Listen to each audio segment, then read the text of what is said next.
ایک عورت نے آ کے جھگڑا شروع کر دیا، اروا اس عورت کا نام تھا۔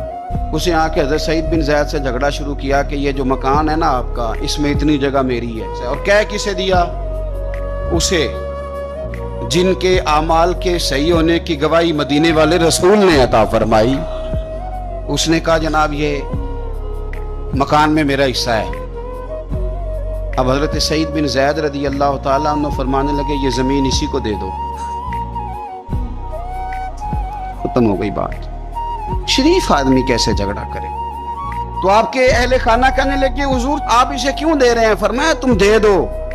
میرے نبی پاک صلی اللہ علیہ وسلم نے فرمایا جس نے ایک بالشت زمین پر ناجائز قبضہ کیا، اللہ قیامت کے دن 7 زمینوں کا توق بنا کے اس کے گلے میں ڈال دے۔ فرمایا اٹھانے دو اسے، توق اسے اٹھانے دو۔ اور ایک حدیث میں فرمایا 7 زمینوں میں دھنسا دے گا اللہ اسے اٹھانے دو، دے دو۔ لیکن تکلیف تو ہوتی ہے نا، کہاں سے اتنا حوصلہ بندہ کرے؟ دل تو ٹوٹ جاتا ہے نا کہ یار میرے اوپر اس طرح الزام لگانا، اور اس طرح کسی شخص کے بارے میں، وہ بندہ جس نے زندگی تقوی میں گزار دی، اس پر اتنا گھنونا الزام لگا دینا۔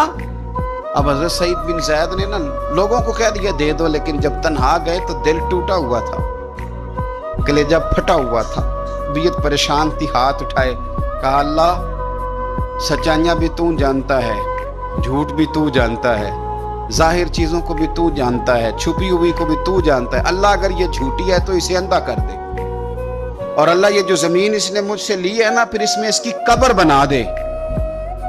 بعض شارحین نے لکھا ہے کہ حضرت سعید بن زید تو پہلے وصال کر گئے، لیکن وہ عورت زمین تو لے لی، گھر میں رہتی تھی پر اندھی ہو کے رہتی تھی، ڈھونڈتی پھرتی تھی، دائیں بائیں جاتی تھی، تو لوگ اسے کہتے تھے کیا بنا؟ کہنے لگی کچھ نہ پوچھو، مجھے سعید بن زید کی دعا لگ گئی ہے، مجھے لگ گئی دعا۔ تڑپتی تھی، روتی تھی، کنواں کھدوایا ہوا تھا، امیر لوگوں نے گھر میں کنواں کھدوایا ہوا تھا، تو یوں لگتا ہے کہ پانی بھی کوئی نہیں پلاتا تھا، کوئی نواسا نواسی پوتا پوتی بھی قریب نہیں آتا تھا، پانی پینے کے لیے کنویں میں گئی تو اندر ڈوب کے مر گئی، اس کا گھر ہی اس کی قبر بن گیا۔ دیکھیں نا لوگ اس وقت سمجھ رہے ہوتے ہیں، اس وقت سمجھ رہے ہوتے ہیں کہ جناب دیکھا نا میرا پتہ چل گیا، ہنس رہے ہوتے ہیں کہ دیکھا میں نے کتنا رسوا کر دیا، دیکھا پھر فلانا کتنی منتیں کر رہا تھا، دیکھا، اور تمہیں پتہ نہیں، تم کیا سمجھتے ہو کہ جس کو تم نے رسوا کرنا چاہا اس کا کسی وزیر مشیر اور بڑے آدمی سے تعلق نہیں تھا تو وہ تمہارے ہتھے چڑھ گیا؟ یاد رکھنا اگر اس کا وزیروں مشیروں سے تعلق نہیں نا غریب کا، تو اللہ ولی الذین آمنوا، اللہ تو وارث ہے کہ نہیں مومن؟